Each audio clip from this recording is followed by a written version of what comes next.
Today's video is about Seiko SKX007 versus the Steinhart Ocean 1 Vintage Red. What?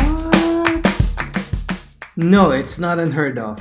A Japanese watch versus a German/Swiss watch. It happens that I have both.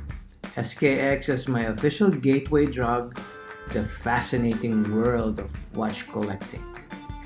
This is my third video and I think I owe you guys a little background on how I got into this hobby. A few years ago, I bought a Tissot Carson that had a quartz movement. I was happy. I thought I had the best watch in the world. After a year, I had to scratch an itch to buy a new watch. So I bought a Timex Waterbury quartz. Little did I know that the bug just bit me. So I announced to the world, actually my friends, that I'm going to start collecting watches. The rest is history. A little disclaimer. For all you watch nerds out there, I'm not an expert nor I claim to be. I'm just like you who loves watches. That's why I'm sharing my experiences to you. I may have a different point of view that you might find valuable. Having said that, let's talk about the SKX007 and the Steinhart 1 Vintage Red. I'm going to start off with aesthetics. What I like and don't like about the watches. Then we go a little deeper, such as the movement, the sweep of the second hand, the dial, the bezel, and also my final thoughts. The things I like about Seiko SKX007. Personality. I love its personality. Some people hate it, but I know a lot of you love it. Let me expound on that. The SKX has a timeless appeal. This is the kind of watch that can stand the test of time in terms of looks, in my opinion.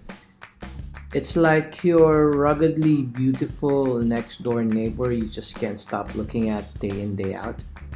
Aside from it being an iconic watch that has some sort of psychological effect to watch enthusiasts like us, it just looks cool. It looks expensive on the wrist. That's plus 100 points to your manliness. It's a strap monster.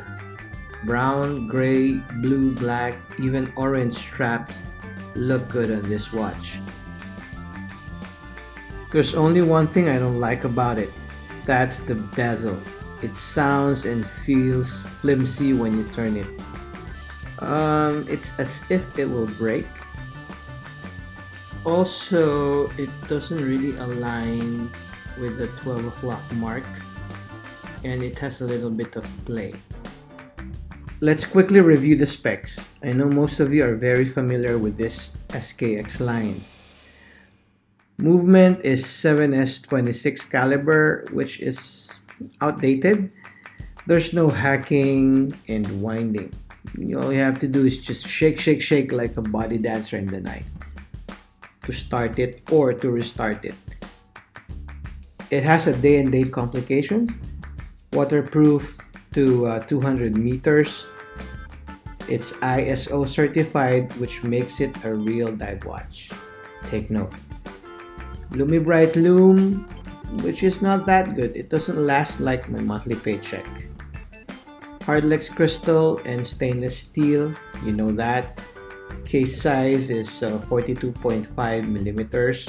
Lug to lug distance is 46 millimeters. Lug width is 22 millimeters, which is a good size because it's easy to find straps anywhere. Okay, the thickness is 13.25 millimeters, which when you're wearing it, it doesn't really look that thick. Now let's switch to Steinhart Ocean 1 Vintage Red.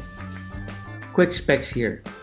Movement ETA 2824-2 Elabore running at 28,000 beats per hour, which is smoother than the SKX. And it's with the only date complication.